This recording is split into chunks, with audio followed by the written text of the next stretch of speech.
Alright, so I'm on the way back now from getting my computer repaired. First time I accidentally put in 4 gigs of RAM. This time we got the 8 that we were trying to do. So now I'm on the way back. And this is part 2 of the UFC 78, 278, I think, whatever versus Edwards is. And I just concluded with basically saying, like, I just think Usman's kind of, although he has a great mindset, I just think he's kind of past that line of confident and cocky, and that's the way that I think that the way that that'll affect him is going to be that he will maybe try to strike a little bit too much with the striker that is Edwards, and that leg will take away that intangible. And I just very, very, very, like, you could not more slightly lean one direction or the other, and I'm just that tiny amount of lean towards Edwards. But also, I'm sure that part of that is this, that I want to see new parity in the top of the division. I got no suspicions about this one anyway, and I just kind of would like to see,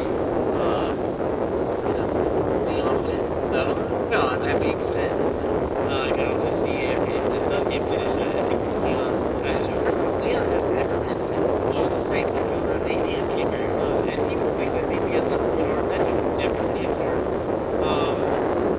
It's just that a lot of times Hawk doesn't, his striking style is not based fully on 100% power strikes all the time. He's trying to throw either kind of longer volume or strikes, like he wants to either have a heavy volume or he wants to just score like a fade wave and then bring him over the top after he's getting hit. That's just, there's no power there, it's just lanes, and it's like, there was power there with Usman's brother, though. Speaking of sketchy, that dude knocked out heavyweight. I guess it was light heavyweight coming up to heavyweight, but he knocked him out cold with a not even check hold. Like, he wasn't even moving. Like, he literally, his feet were pointed, but he wasn't pushing a torque into the shot or anything. It was all more from his weak hand, his lead hand, in like a, like, kind of looping hook, and it, like, I don't even think he was the guy on the chin, but it not, well, no, actually it didn't even, it didn't hit him on the chin, because that was what was maybe even, what was it kind of, it's totally ridiculous. Like, he flatlined the dude with, like, the weakest lead hand hook with no body behind it at all, just an all-arm punch and flatline, big dude, like, unbelievable strong one, really. That to me seems like it might be hitting a little bit harder than even like Francis or Lewis. Anyway, we're into my left one. So, what is the next one that we'll talk about here is Paulo Costa versus Rockhold. Now, I think a lot of people are just leaning towards Costa because Rockhold's been finished so many times in his most recent fights, and that is true. But okay, now let's look at that a little bit more closely.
on Blockovich. So speaking of like defense against kicks, I mean, good lord, you probably don't have a guy with better defense against kicks than Blockovich. No, Blockovich. And like, you know, and that was also Rockhold went up a weight class, probably the worst possible person to go up a weight class against. I mean, or at least for Rockhold style, I mean, like, you know, totally ridiculous. I guess actually kind of Rockhold and Izzy do have some similarities, and like, it definitely didn't work very well when Izzy fought Blockovich either. So I mean, it's just not that telling. Now, the only thing that is kind of a problem is that Rockhold's chin has probably been cracked, but he's also had a lot of time off, and sometimes you see people come back with a little bit stronger chins after stuff like that, like. Or you see people that got cracked go up a weight class or something and like get a better chin like Poirier did. But you know, it's a little sketchy of a chin there. Now, at the same time though, Paulo Costa is not like he looks like he would hit really hard, but it's not like he's the world's hardest hitter. He's just like fucking jacked, and a lot of it I think is because he kind of had a little bit of a later life starting on having a technique under his feet the same way, and I mean he can volumely hurt people, but we've just never seen him just flatline somebody with one punch. Now that being said, if he catches them clean, I wouldn't bet on that not knocking him out. So there's some more intangibles we gotta talk about with this. Well, actually, I want to talk one other thing first. So let's talk about what makes Paulo Costa not do the barbarian thing. Like, so I remember more playing for Nate's Derek said that thing where it's like Paulo Costa's his favorite fighter because he's like the embodiment of testosterone fighting. Like, he just kind of marauds towards the opponent and just like outwills them with his like muscle and like just spirit and just like determination and just all the testosterone-y aspects. And then when you saw it, like, where it was Paulo Costa versus Yoel Romero, and it was just, like, testosterone versus testosterone, that was, like, a really, really funny fight, and I can see why more Blades for Dates would love that fight. Anyway, and, you can, MMA math doesn't work, but you could say, Paulo Costa was able to absorb shots from Yoel Romero, Luke Rockhold certainly was not, but, when we saw Paulo Costa go against Izzy, he got frustrated, and ultimately finished because he just couldn't deal with that extra level of technique and game that Izzy has. And Luke Rockhold has a really high level striking game too, especially with his kicks. You could argue, I'm not gonna argue, but you could argue that Rockhold has better kicks than Izzy, and in some ways he does. I mean, question mark kick, nobody has a better question mark kick in the UFC. Let me think about that for a second. Yeah, I'm just saying, nobody has a better question mark kick than Luke Rockhold in the UFC. Maybe Wonderboy. Well, Rockhold hits hard as fuck with that thing. The other thing is he also does, like, that, I don't know what it's called in whatever style anybody particularly would want to call it. I don't even know if this is, like, an official kick, really, but he does, like, that opposite question mark kick. So he, like, comes up the middle, then he goes out, then he comes back with his heel. So it's basically a question mark kick, but it's kind of like an axe kick at the same time or something. Like, it's like a diagonal axe kick that comes up the middle first. Very weird. I used to be able to do it when I was more flexible. I wonder if there's a Anyway, just start stretching again, try that again. And I always called it the Luke Rockhold kick. It's like a reverse question mark kick. But he also just has the regular question mark kick. Solid. And I'm not saying he's going to win on that kick, but I am saying he could. I'm also saying that he's got kicks that are going to be not only open all day, but they're also going to be a problem for Costa all day. Like, Costa's going to run straight down the middle into, that deep or all the flip front kick, whatever, that Rockhold wants to throw right down the middle. He's probably going to, not only, I'm not saying he's going to finish with anything like that, but I am saying it's going to very much frustrate Costa and kind of freeze him the way it was against Izzy, and you're going to start seeing Costa, like, start trying to, like, talk shit to Rockhold.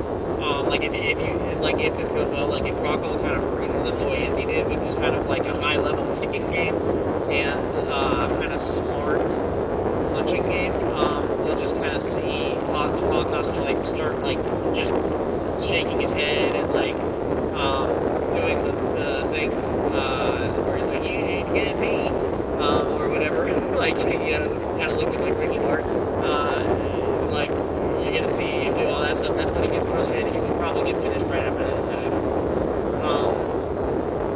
also, you gotta think too, in Paulo Costa's last fight, like, I mean, he was, I mean, Vettori has the chin of all chins problem, but Costa came in like 25 pounds overweight, absolutely ridiculous. Landed some hard fucking shots on Vettori and still could not finish that man. He doesn't have the most power. But what I am saying is, like, does he... Well, Paulo Costa's, like, high testosterone fighting style and probably super physiological testosterone, will it be able to just run through the technical game that Luke Rockhold can bring to the table if he's on? Number two, and this is why I'm leaning towards Rockhold, like 55% ability. Number two here is Rockhold's got that Chino Vera training thing he's been training, and Rockhold never used to train with Paulo that much, I don't think, but he is training with Paulo now. For everyone who doesn't know, that's like Bisping's old coach, and it's like Chino Vera's coach now. Chino's really good friends with Rockhold now. If anything, like that kind of like influence of like having a guy like Chino around you is going to really help that mindset and just kind of self-belief and just determination and just real fighter spirit that Rockhold definitely has. I mean, his chin got cracked, but he's an old school fighter. He's from the old times. Like, he's from a time where it was like more fighters than athletes, and he was more of like a kind of hybrid between the two. And you know, it's just not out of the question to think that like training with a high-level strength coach like Paulo can really have helped him, and he did have kind of a confident mindset in all his interviews and stuff that I've seen. I need to watch more. Probably should have before I did this video, but anyway, Rockhold's in kind of a confident mindset, even though he's got to finish like 5 fights in a row or whatever. Not, but like, you know, he's got to finish his last couple fights like devastatingly. But Paulo's also in a fucked up mindset, probably. I mean, the dude came in 25 pounds over. Well, no, let's even go one back. So he loses to Izzy, comes out months later. He's like, well, I was nervous, so I drank wine the entire night and fought hungover. It's like, that's not really a great excuse. He's like, he said it like it's like that's why this happened. It's like, okay, well, it's not like increasing my like comfort in your ability to win, you know. Like, I'm gonna become anxious again, you know, and then come in quote unquote hungover again. Like, that's why everybody's always talking about drinking wine before his fights. Then he comes in 25 pounds overweight and acts like it's no big deal. Like, that's insane, totally insane.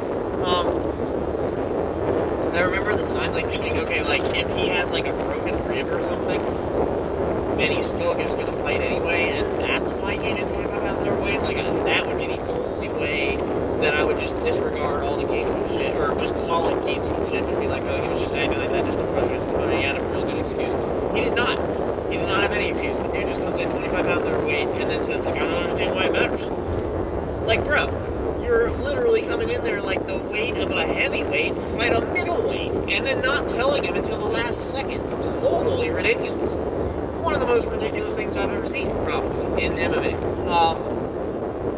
Maybe ever. You know, totally ridiculous. Like, how do you get to that mindset? But anyway, this time, he comes in Shred City. Let's throw another more places, more dates. Shout out. Dude comes, he looks diced out of his socks, peeled out of his tree, for this fight. And you know, he looks like a sauce house and a half, meat stick and a half. But for real, like, the dude is peeled out of his tree right now. Shred City, but being in aesthetically great shape has never been a problem for Costa, and he had cardio against Vettori, even though he came in heavy as hell. Anyway, what am I trying to say? It doesn't really matter. Paulo Costa could be in the best shape ever, and not, even if he is in his full marauder form, it doesn't really change whether or not Rockhold is able to get it done. Like, this fight is won or lost by Rockhold if we see the same version of Costa that we've always seen. Unless Costa has made just some, like, crazy technical strides that would just be unpredictably huge gains in knowledge and ability. we're kind of looking at it's Rockhold's fight to lose, in my opinion, just because he's so far of a superior martial artist and striker, and wrestler. You know, you can add that in there. It's like if Rockhold has savagely underrated ground and pound and takedown game. And it's not like Paulo Costa's like known for his ability to stuff takedowns. I mean, he's pretty good at it, and he's strong as hell, probably. But Rockhold's a big dude, too. I mean, these are some big middleweights. And I just kind of see Paulo Costa, even if he comes in full marauder, just getting frustrated, and that messes up his marauding thing, and it makes it hard for him to land anything on Rockhold's chin. Now, just to argue the case for Paulo Costa here, one other thing too is like Paulo Costa fired his manager and appointed his girlfriend. Like, that doesn't seem great, it could be, maybe he just happens to be dating like this like savage manager that's gonna like point him in the right direction. It's possible, I guess, he's like got a sugar mama of some kind or something, and it's just like maybe she's gonna look out, and she's like the brains of the operation, or maybe it's just as dumb as it sounds, and it's just like probably shouldn't have done that one, bro. It's too tough. So that's crazy, but that's not also. I mean, the reason I just don't really care whether or not Paulo Costa's like your mindset or not. It's like he's always doing dumb shit. He's always saying dumb shit. He's also got that crazy legal thing happening where like he apparently has been vaccinated, and they were trying to force him to get another vaccination or something. Like they were saying he needed to get vaccinated, and he refused because he'd already been vaccinated according to him. And then he basically just left, and the nurse tried to stop him. Like some small woman nurse tried to stop, like truck stick and a half Paulo Costa, and Paulo Costa just shrugged her off of him, according to him, and according to her, elbowed her in the face, and then she's suing him. And it's like, I don't want to be, you call me biased, but I can kind of see this being like one of those bullshit lines. Like, we know he's rich, we know he has money, we know it doesn't look good in court when you're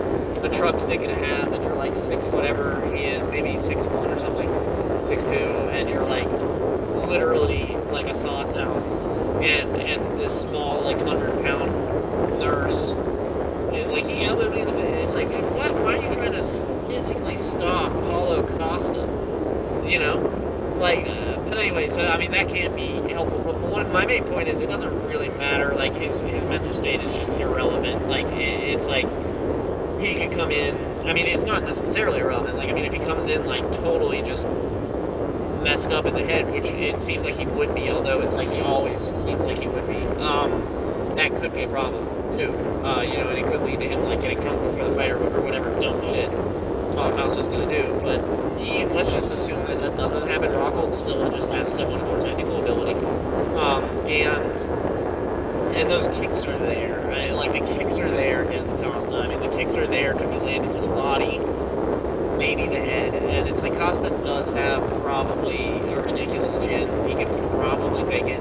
Now, there's some reason to believe that maybe he would be fairly diminished by his weight cut after coming in at like 230 or whatever the hell it was against Vettori, and now, but it looks like he kind of did it the right way. It looks like he shredded down some size. It looks like he dieted down. It's not like he ever had trouble making, well, I mean, I don't want to say he never had trouble making 185, because he probably did. It probably wasn't pleasant, but I mean, he's always been able to, I mean, he was absorbing shots from yoel fucking Camaro of all people, so, he's got a good chin, and it's going to be hard for Rockhold to finish him, probably, but it's not impossible, because I could just totally see Rockhold being able to exploit the same things as he did. So I'm just leaning towards Rockhold for all of that, and it's just going to be what it's going to be there. I mean, you could definitely make the case that Paulo Costa looks like he's in the best shape ever for fighting. He's probably developed a lot. He's really mad. He's really determined. Like, he just wants to make up for all the dumb shit he did. And it's like he definitely has a lot of will to win. When you hear Chael Sonnen talk about his time in the tough house with him, where Chael was a coach for the other team, and Paulo Costa just was always the first person in, the last to leave, and he would stay there, and he wouldn't want to leave when his team left, so Chael would let him just keep working out.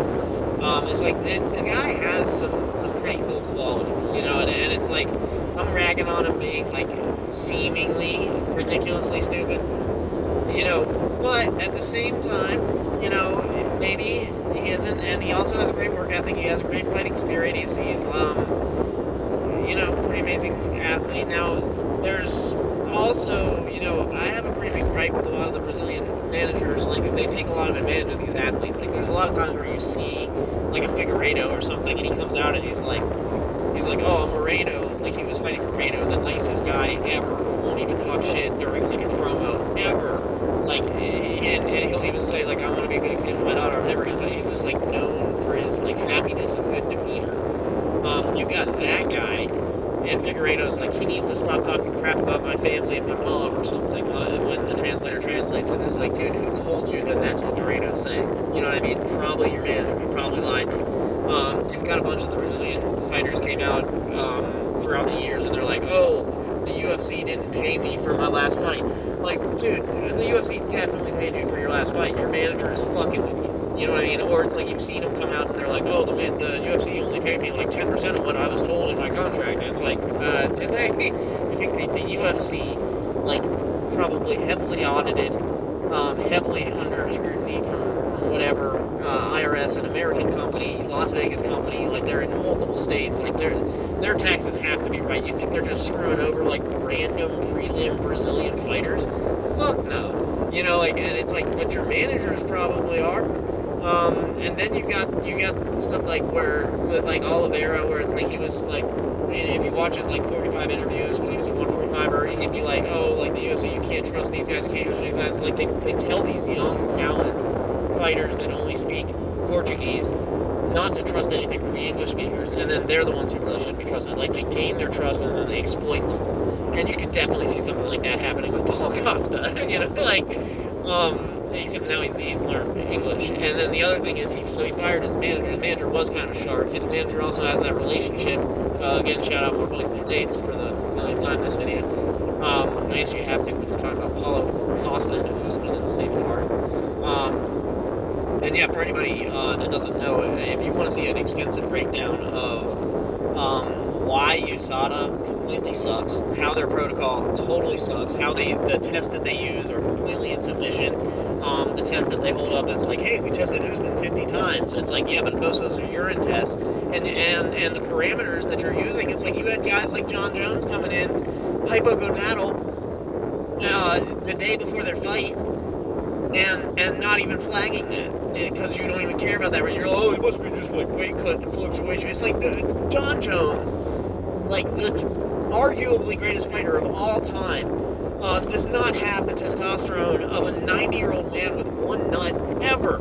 Like, it doesn't matter if he went through a weight cut. It's totally ridiculous. And you got the dude popping for SERMs and AIs in the same time frame, and then saying it's a dick pill. Like, there's no dick pill that does estrogen control that wouldn't affect you until days later, and even if it did, you would crash your estrogen and not be able to have sex. Like, ridiculous. USADA is clearly ridiculous, and if you want to see a video of like why that is, and then also where you can kind of explore the arguments on either side, he talks about how EPO works and how TJ Dillashaw, first of all, didn't even get caught by, he doesn't talk about this, but TJ Dillashaw didn't even get caught by USADA. TJ Dillashaw got caught by the State Athletic Commission, and he also injected his EPO in the stupidest possible way, in the stupid time frame. You could really just do EPO for a while when you're not really being tested much, and they would never catch it because it's bioidentical, and it would build up your profile so you'd have the cardio benefits way later. You don't have to literally do EPO and then go fight. Like the way that Colby Covington was kind of accusing Usman of, because Colby Covington doesn't really understand that stuff, clearly. But anyway, if you want to see a really good video of that, and, you know, talking about how Usman's like, you know, other brother, not the one fighting, is like a PhD pharmacist or like pharmaco-engineer or whatever they're called, where it's like he literally makes drugs. Like, so it's like, you know, if you're going to make a designer drug that USADA's definitely not testing for, you know, he's got access to that. His dad's same thing, also like a PhD pharmacist of some sort. then Paulo Costa, the reason I got into this tangent, Paulo Costa's manager is